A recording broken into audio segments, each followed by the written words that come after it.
नमस्कार दोस्तों, इस वीडियो में आप NCERT book class 10th subject math के प्रश्नों के हल बेहतरीन तरीके से जान पाएंगे। तो चलिए शुरू करते हैं।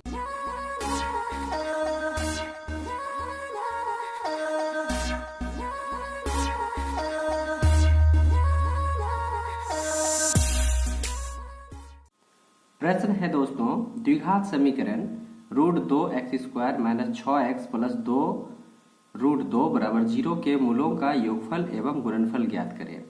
दोस्तों, मूलों का योगफल और गुणनफल ज्ञात करने के लिए दो फॉर्मूले हैं और दोनों फॉर्मूले को अगर याद रखते हैं तो ये क्वेश्चन बहुत ही आसान तरीके से आप सॉल्व कर पाएंगे। तो देखिए, यहाँ पे क्वेश्चन जो है 3 भागों में बटा हुआ है। वो कैसे? देखिए, यहाँ माइनस से पहले जो कुछ भी लिखा हुआ है वो एक भाग हुआ और उसके बाद यहाँ एक भाग ये हो रहा है और एक भाग ये हो रहा है। इस प्रकार से 3 भाग में बटा हुआ है। तीनों भाग में से जो पहला भाग है x² से पहले वो a कहलाता है। तो देखिए a इक्वल यानी कि a बराबर √2, x² से पहले जो कुछ भी रहता है उसको कहते हैं a। तो यहाँ पे a का वैल्यू हो गया 2 और उसके बाद देखिए सेकेंड भाग जो है वो आपका b कहलाता है। तो सेकेंड भाग में भी x है, उनके साथ में -6 है। तो ये जो -6 है ये हो गया आपका b। तो देखिए यहाँ पे लिखा गया है -6 b के वैल्यू के लिए। तीसरे भाग में जो है आपका वो देखिए 2√2 है, तो c बराबर 2√2 लिखा हुआ है यहाँ पर। इस प्रकार से a, b और c हमारा निकलकर सामने आ चुका है। अब हम इसके लिए जो फॉर्मूला होता है अल्फा जोड़ बीटा, क्वेश्चन में जैसा कि कहा गया है मूलों का योगफल ज्ञात करने के लिए, तो योगफल यानी अल्फा जोड़ बीटा का फॉर्मूला होता है -b/a। अब देखिए हम -b के लिए जो b का मान मेरा निकाला हुआ है उस चीज को यहाँ पे बैठा देंगे। तो माइनस के लिए देखिए यहाँ पे माइनस है तो हम माइनस बैठा दिए हैं। इसके बाद b है, b का वैल्यू है -6 बैठा दिया गया है। यहाँ पर माइनस पहले से है फॉर्मूला में और एक माइनस b का वैल्यू के लिए आया है, तो वो चीज बैठाया गया है। इसके बाद देखिए बटे a का वैल्यू यहाँ पे देख पा रहे हैं, a का वैल्यू है √2, तो हमने लिखा है √2।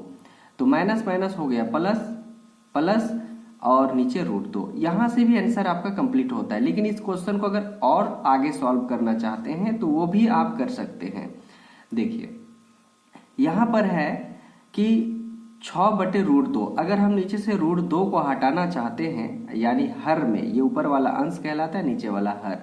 अगर हर में √2 है, अगर हम इस √2 को हटाना चाहते हैं तो आप हटा सकते हैं। कैसे?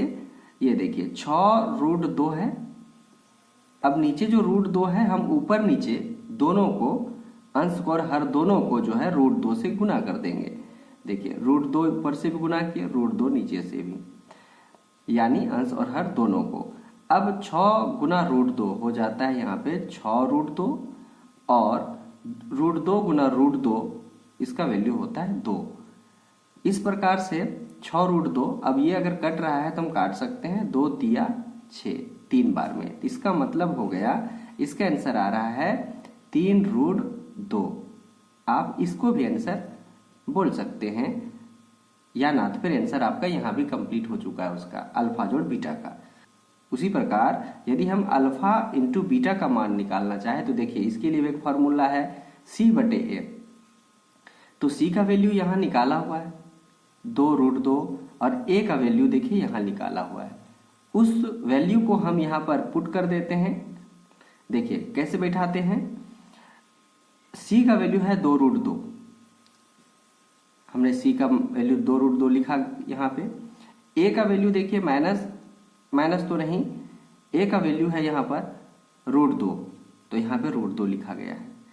अब आपस में कटेगा तो काट सकते हैं, √2 ऊपर में है, √2 नीचे है, √2 आपस में यहाँ पे कट जाता है, बचता है ऊपर में सिर्फ 2। तो इसका आंसर 2 आता है। इस प्रकार से अल्फा प्लस बीटा का मान आ गया आपका 3√2 और अल्फा इंटू बीटा यानी कि मूलों का गुणनफल का मान आ गया 2। उम्मीद है दोस्तों आप लोगों को समझ में आ गया होगा।